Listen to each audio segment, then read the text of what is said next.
The story begins with two childhood friends, Claire and her younger friend. One day they stop outside a candy shop craving sweets. Claire, being older and more mischievous, suggests that they steal some candy. While her friend hesitates, she convinces him to distract the shopkeeper while she sneaks out with the candies.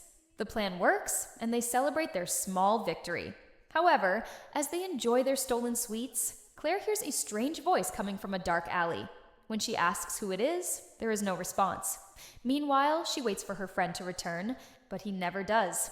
Worried, she goes back inside the shop, only to be told by the shopkeeper that his father came and took him away. Claire is shocked because she knows that his father never arrived. From that day, children in the town start disappearing, including Claire's friend. The police investigate and eventually catch a kidnapper who is sentenced to 25 years in prison.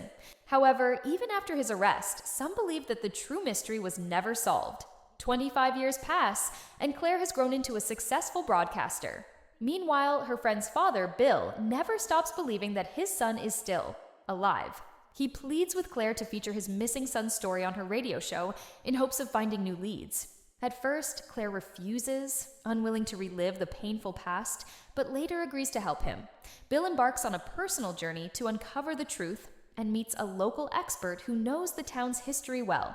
As they speak with old residents and retired detectives, they learn that the case of missing children had been far more complicated than it seemed. The detective recalls how, despite extensive investigations, the bodies of the missing children were never found. Leaving the town in fear, Bill's search leads him to a mysterious place known as the Moor, a remote and eerie location. Claire, haunted by childhood memories, hesitates to go there. She consults an old detective who warns her that the moor had been thoroughly searched years ago, but yielded no results. Nevertheless, Bill remains determined. In his desperation, Bill seeks the help of a psychic and his gifted daughter, Eleanor. The psychic is reluctant to involve Eleanor, fearing for her safety, but she insists on participating. Eleanor uses her supernatural abilities and identifies a specific location, where Bill's son might be found. The next day, the group heads to the moor, where Eleanor senses the presence of a young girl's spirit. As she communicates with the spirit, it attempts to possess her and leads her to a hidden pit. When they dig into the pit, they find the remains of a girl who had disappeared 25 years ago. Despite this chilling discovery, Bill refuses to give up on his son. Claire supports him while Eleanor begins to experience disturbing visions. She reveals that she has always had a guardian spirit that protects her. The psychic contacts this spirit, hoping to gain more information about the missing children.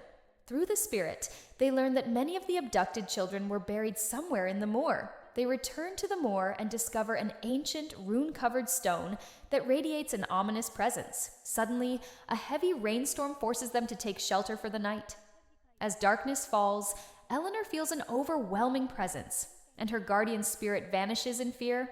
Soon, Eleanor begins to convulse, and blood streams from her eyes. The group is thrown into chaos as a sinister force attacks them. The psychic and Eleanor collapse, requiring immediate medical attention.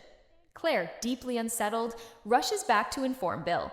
Meanwhile, an old detective contacts her, warning her that the moor is extremely dangerous and that they should not have gone there.